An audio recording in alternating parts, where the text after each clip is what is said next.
தென்னை மரத்தில் நம்ம தென்னை மரத்தில் தூக்குனாங்குருவி எவ்வளோ கூடு கட்டியிருக்கு பாருங்க.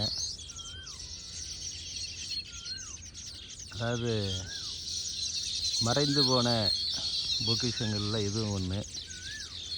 இந்த தூக்குனாங்குருவி கூடு கட்டுறது இதெல்லாம் இப்போ பார்க்க முடியாதே போயிடுச்சு. இங்கேயே இருக்குது, கொஞ்சம் கொஞ்சம் இருக்குது.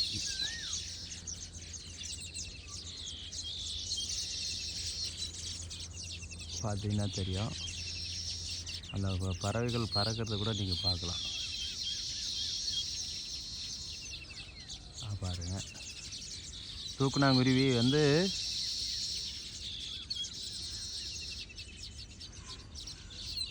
பயிருடைய தோழன்னு சொல்லுவாங்க.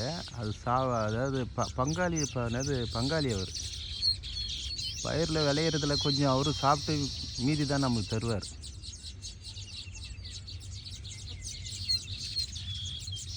அதுமாரி தூக்குனாங்குருவி காண அரியுது.